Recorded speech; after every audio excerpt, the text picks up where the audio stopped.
because the language we use was designed a long time ago, and it is inherently difficult to get ideas across in the language that we use today. Miscommunication is the heart of all social conflicts. From the macro scale, conflicts between nations, to the micro scale, conflicts between married couples, friends, and family. The problem lies with the structure of our language and value systems, which are intimately connected to one another. To understand what I mean, one must study the roots of their native tongue, in our case English, to find out about the origins of the culture who adopted or formed the language. We will find that language is part of an ongoing process of adaptation to ever-changing cultures through the course of many generations. Just when and how it occurred in hominid creatures is still unknown, but some convincing theories have been postulated, laid out in the description below the video. At any case, language is used as a tool for society. Given the fact that our societies stem from monarchies and empires, we must consider the preemptive societal engineering that was implemented during the early days of these imperial expansions. What I've learned from studying slavery is that in order to enslave an entire people, you must remove their language, culture, and value systems and replace it with your own, cutting them from the roots and from who they are, depriving them of a sense of identity, instilling a void within. This has been done to the human race on a mass scale. It was a multi-generational programming process, slowly shifting humanity into a production-consumption-based civilization, one that is currently destroying the Earth. The languages of today are not designed to convey the deeper aspects of reality.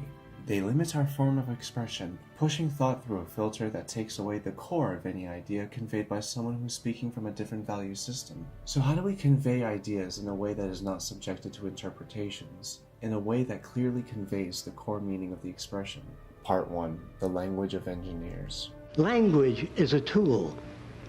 If someone were to show you a picture of an airplane, what appeared to be an airplane, without wings, well, people look at it and they stand back and they say, it'll never fly. But they don't say, how do you propose to lift off the ground without wings?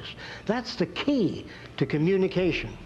What Jacque is saying is that our value systems and thought processes are based on taking things at face value, which forms the mental conditions that facilitate our forms of expression. Now, that does not exist in everyday language. In everyday language, you don't have that ability. When an engineer meets another engineer, he says, I can illuminate an area with this tiny point of light that has 50,000 square feet. The engineer says, well, that's not possible. He doesn't talk like that. He says, how do you power that unit? What kind of voltage does it take? How do you illuminate that spot? They ask questions. The average person, yeah, nah. Not in 1,000 years. That's been around for a long time. That is a language of war, of hatred, of bigotry, of prejudice, the inability to ask questions. And in many cases, the masses crucify and execute these great minds. Nowadays, the crucifixion, whether or not it still occurs in the world, has taken the form of ridicule. By reacting in this way, they preserve their established belief systems and preconceived notions. No effort is needed to be made, no investigation, no research, no self-actualization. However, when engineers meet and talk, they speak a different language. The universe expresses itself with mathematics and harmonics, vibrations and frequencies. Music is an expression of math. Music is also a form of art, and all art is based off mathematical concepts. These intertwining of constructs are intimately connected and express themselves through one another without getting lost in translation. Through understanding these natural principles, we can begin applying them to our societal engineering. Part 2. Application to reality. Institutions of education fail to touch the social system. You want to be careful. Don't touch that. This is an area that you don't want to get involved in.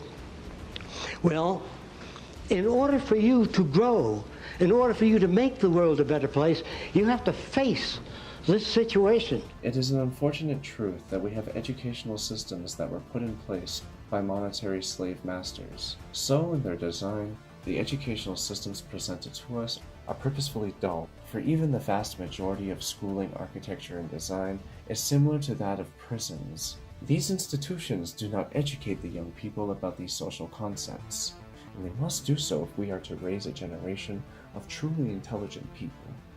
I went into an area of New York called Hell's Kitchen. The kids there were considered very bad. And the social worker used to wear a necktie and eyeglasses. And when you wear a necktie and a suit, and you're talking to these kids in rags in the slums, they look at you as an outsider. You're unacceptable to them. So I put a wire recorder out in the front office. Then when the kid walks out, I make a wire recording of the way he talks to his friend. Hey, he's a jerk, the guy up front, the social worker. Then I walk over to the social worker. How'd you make out with Johnny? I had a good talk with the boy. I believe we established rapport. How do you know that? He says, I felt it intuitively. I play the tape of the kid's answers. And he says, I'm grateful so-and-so. So I said, watch what I do next week. I walked in the office, picked up the gun. I said, I understand you made this gun. He said, I told the guy I made it last week. And I picked up the gun, I'm looking at it, and I'm shaking my head. He said, what's the matter with it? I said, come here. The damn pin is 1/8 of an inch off center. He says, yeah.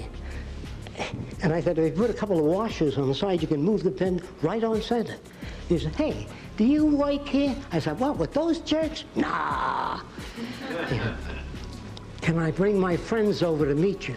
That's people like him with similar values.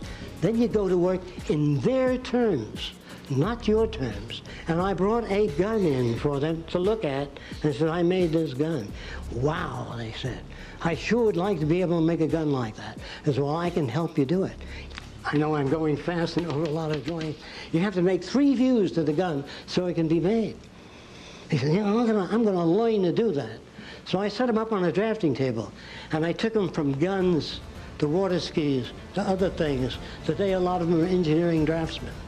The way to convey ideas while communicating with others is to speak their language, that is, their way of perceiving the world. No one is incapable of becoming an innovator.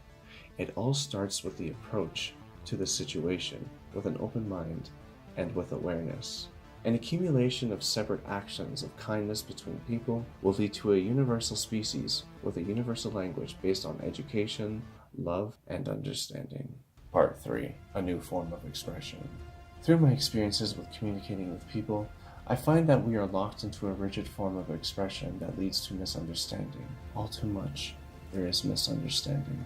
In order to understand something completely, one must take things into their core by going beyond the face value, by actually reading the book and not dismissing the entire text over the title and cover. When I say we need to develop a universal language, I don't mean one in the literal sense. I mean one that is a reflection of our value systems and our way of thinking. The value systems that I wish to bring about are the ones of education, knowledge, wisdom, loyalty, and integrity. That only comes when individuals in a collective undergo the process of self-actualization and educate themselves, acquiring information and expanding their awareness. This will eventually, through many generations of concentrated effort, will lead to a new language that all people will incorporate within their communities and social systems.